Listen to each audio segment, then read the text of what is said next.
tiksliai. Išklausykit ir atsakykit tiksliai. Ar svarbiau kolektorius, ar įrašas? Ar vis dėlto paprašysit atėję auditą įrašyti tą kolektorių į kažkokį dokumentą? Priklausomai nuo būsenos, vėlgi aš sakau čia. Jūsų kolega samdys sekančiais metais auditorių. Priklausomai nuo to, ką reiškia. Kuriuo atveju kolektorius nusveria bet kokį įrašą.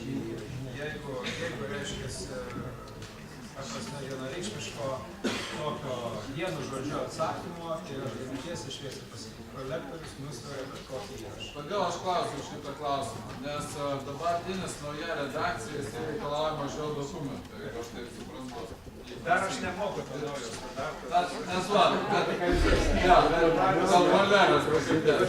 Tai mano nuomonė, aš toksai kaip biški, toksai, žinot, laisvų žmogus esu, priplaukęs, jo, apleidžiama dėstytojas esu, daktarą laipsnį turiu, bet mano nuomonė, kad tai reiškia, kad gali būti bet koks įrodymas, nuotrauka ant vadovo sienos, gali būti. Aš čia dabar visiškas erezija, kadangi mes asociacija galime erezijos skleisti, mūsų nenubaus sertifikatai.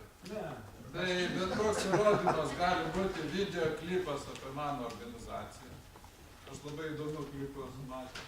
Ir taip toliau. Tai ar neverta dabar mums pakeisti požiūrį nuo tos popierinės papkutės pereiti prie inovatyvių įrodymų pateikimų? O čia mano klausimas. Tuoj bus atsakymas. Iš tikrųjų, naujoje toje struktūroje nebėra nei dokumentuotų procedūrų, nei įrašų. Labai ačiū. Išgelbėjo daug medžių žemėje. Net ir senų standartų atžvilgių, sakykime, yra tekę matyti nupieštų vadybos sistemų. Yra tekę matyti. Ir, sakykime, klientai gan sėkmingai apsigynė. Yra tekę matyti, sakykime, nu ką čia apsigynė, mes bet kokio termino nenorim naudoti apsigynės. Iš principo jie parodė, kad tai veikia, kad tai veda prie, sakykime, kažkokios tai efektyvumo, sakykime, kažkokios tai naudos.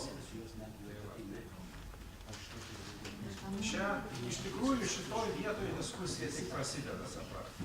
Sakykime, Valius dabar, reiškia, kaip sako, jeigu nori kažko tai išmokti, sakykime, tai turi pradėti mokyti kitus. Aš nežinau, bet tau paaiškinti. Valius dabar jūs mokys, sakykime, apie vadybos standartą, tai jis bus gerokai pramokęs už mane. Automatiškai.